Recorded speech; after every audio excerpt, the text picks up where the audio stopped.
So, What you have just seen and heard there is the 30-second earthquake warning system in Chengdu, Sichuan, China. In other words, it gives you a minimal amount of time to take cover so you may be protected.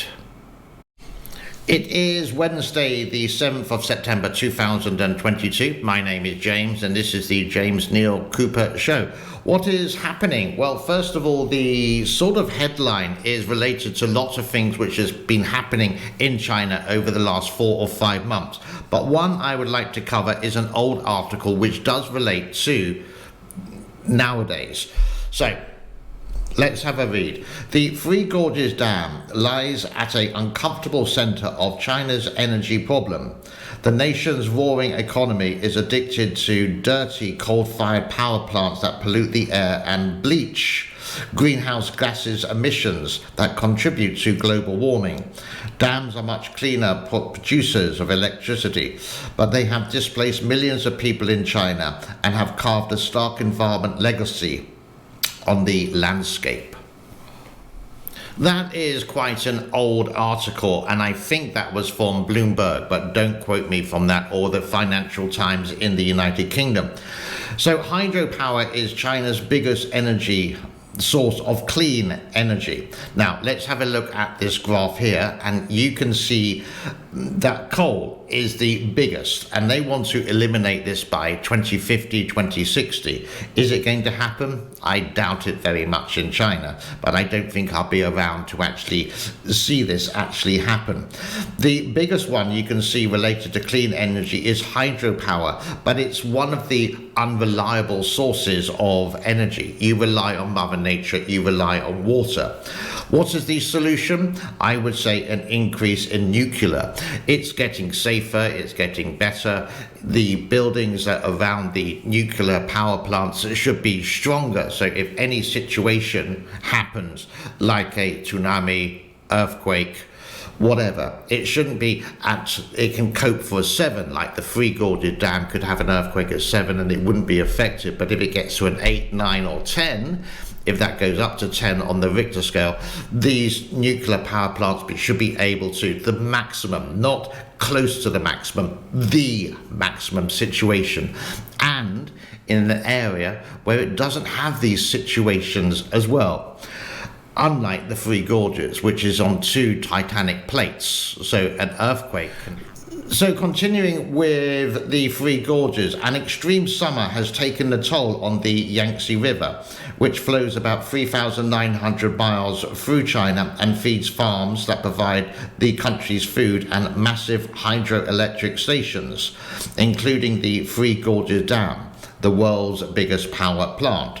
And let's have a look at the levels of the world's biggest power plant. We have Kutan at the top of the reservoir at 161.85. That hasn't gone up or down. But the Three Gorges reservoir has gone down, and that's at 148.13.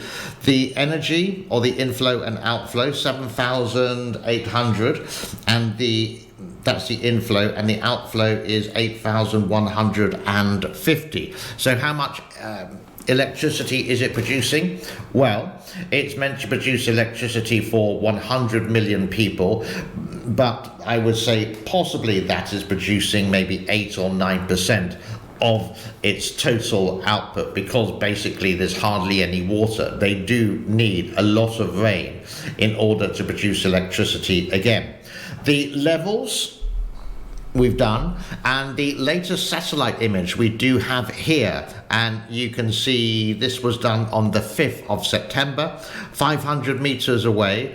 The elevator directly right of the Three Gorges is being repaired or updated at the moment, but there is some ship traffic happening on, if you continue going to the right hand side where the ship's locks are. So what is the future of the Three Gorges Dam? Well, it's the same future as any other dam. If it's maintained and looked after well, then it can be like the Hoover Dam, which is very close to 90 years old now. But China's reputation of looking after dams is not the highest in the world.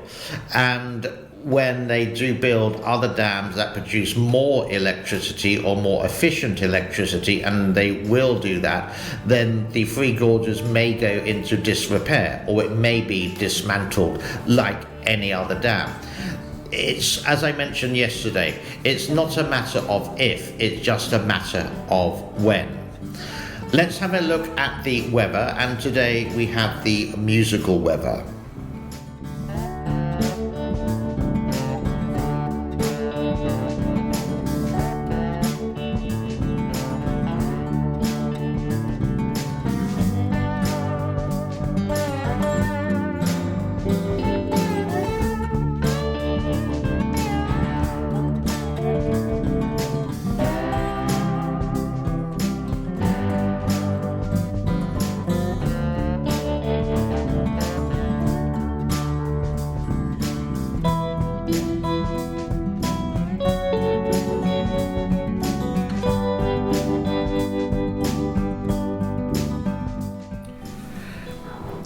It really hasn't been a good year for China, with lockdowns, floods in the north and the south, and the droughts in central China, and with the heat wave of in some places of over 45 degrees, which is baking hot.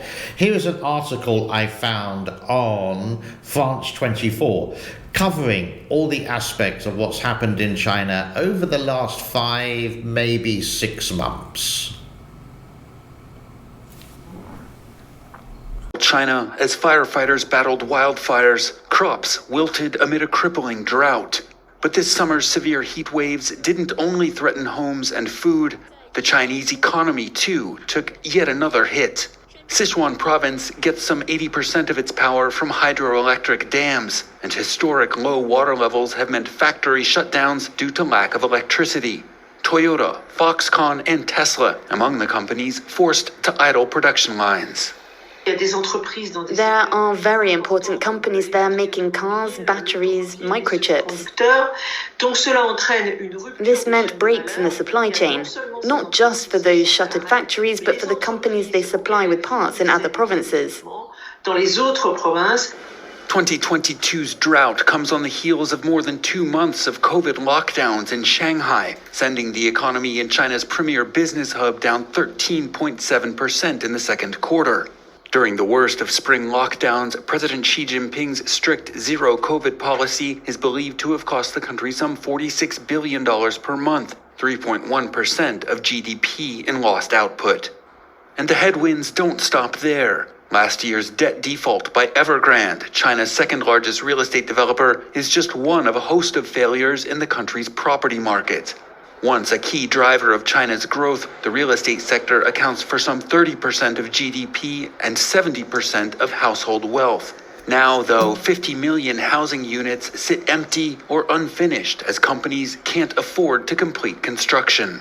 The construction sector creates jobs and attracts enormous amounts of investment as it's an important driver of Chinese economic growth. But the investment boom has been too big, and today many property developers are left with too much debt.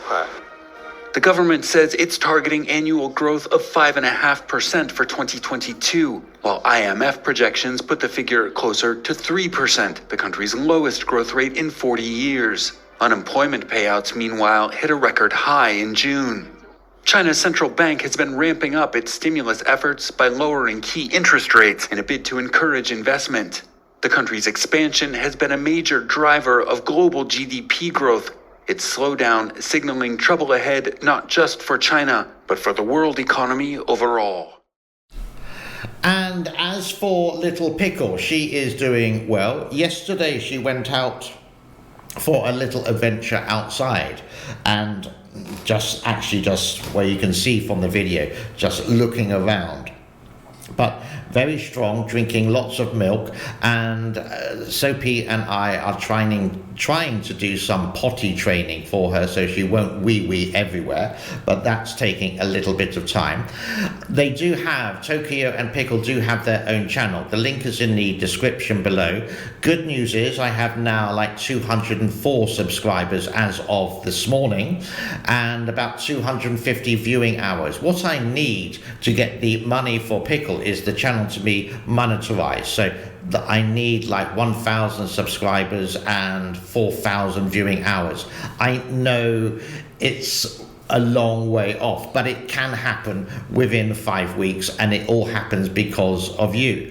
But in the meantime, able to support Pickle, because I'm unable to do that with my budget or my retirement fund for myself, I am asking for donations, and many thanks for the people who have put in $1, $2, $3 or $4, and this is all going to her food, the vaccinations, spading, and the pet visits the vet visits in the future. It's a lot cheaper here related to these kind of visits and injections than in Europe or the United States of America, but they are still rather pricey. So if you can, God bless you. That brings us to a close on Wednesday, the 7th of September 2022. Thank you to everyone for getting this far in the show. Thank you for the subscribers. Thank you for the donations. Thank you for the people on Patreon who are all there. Thank you to everyone. But if you do watch this show and you don't click the like and the subscribe, I implore you to do so, because it really helps the channel grow.